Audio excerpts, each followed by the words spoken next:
Salam sehat dan sukses selalu buat teman-teman semua yang berada di seluruh dunia dari pekerja kayu Indonesia.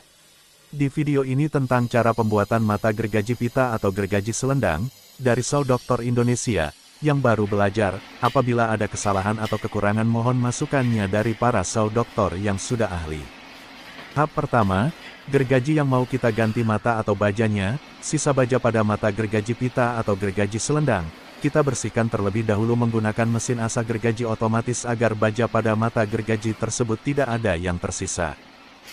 Kita percepat agar tidak terlalu lama menunggu ke tahap berikutnya. Buat teman-teman semua yang sudah subscribe channel ini saya ucapkan ribuan terima kasih.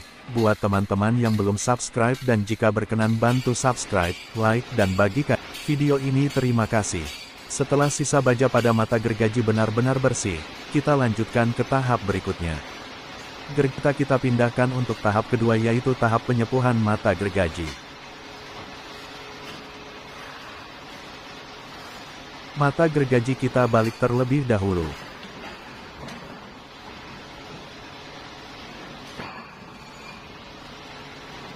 Sebelum proses penyepuhan biasanya mata gergaji saya bersihkan terlebih dahulu, langsung disepuh juga tidak apa-apa. Tergantung kemauan kita tapi menurut saya lebih baik dibersihkan, kalau menurut teman-teman Saw Doktor yang lain bagaimana?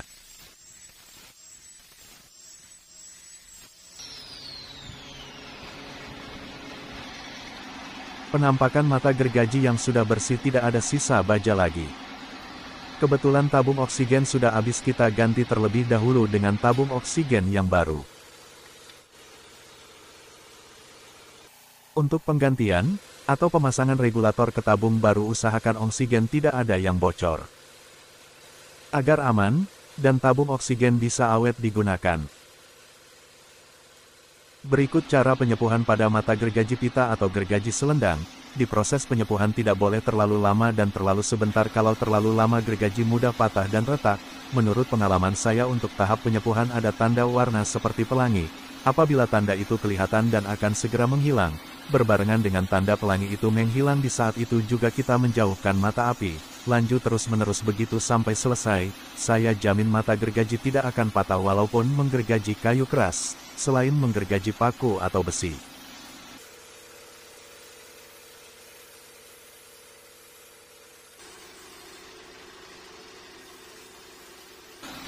Setelah selesai proses penyepuhan pada seluruh mata, gergaji kita lanjutkan ke proses ketiga. Gergaji kita pindahkan untuk tahap kedua yaitu tahap penyepuhan mata gergaji.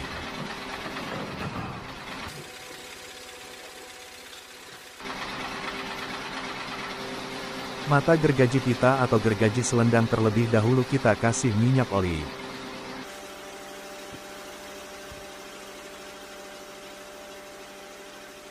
Di proses ketiga ini adalah proses pembuatan tempat untuk menaruh baja pada mata gergaji.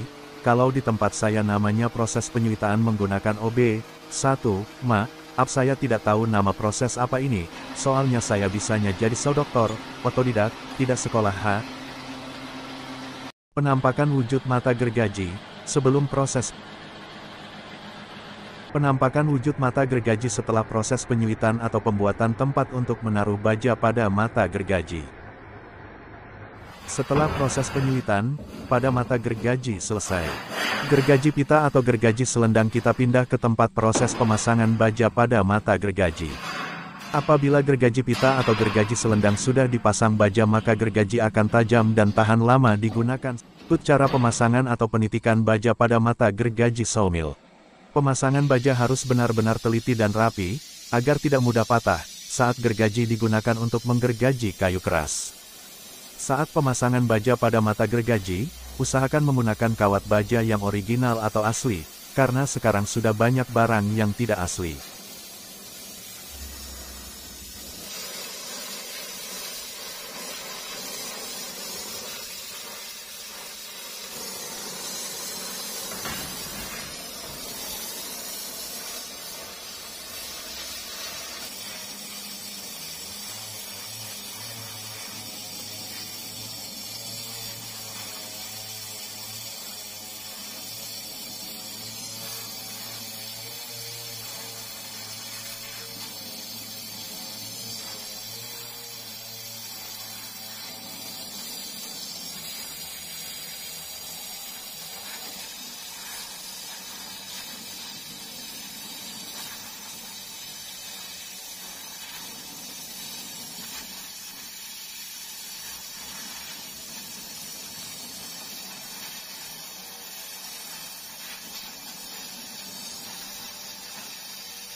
Proses berikutnya proses penyepuhan pada mata gergaji agar mata gergaji tidak mudah patah dan kuat saat menggergaji batang kayu besar.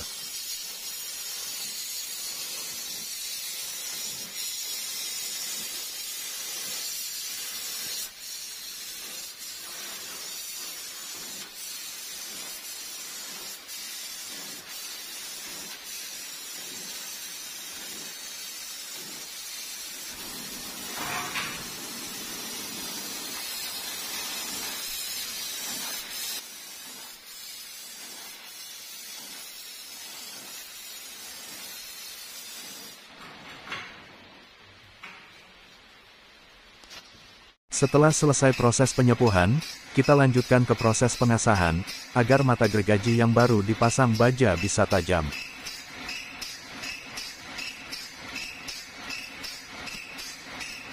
Berikut proses terakhir yaitu proses pengasah samping mata gergaji, menggunakan mesin asah samping gergaji otomatis. Sekali lagi buat teman-teman semua jika berkenan mohon bantu subscribe, like, komen, dan bagikan juga video ini di sosial media kalian, agar channel ini semakin berkembang.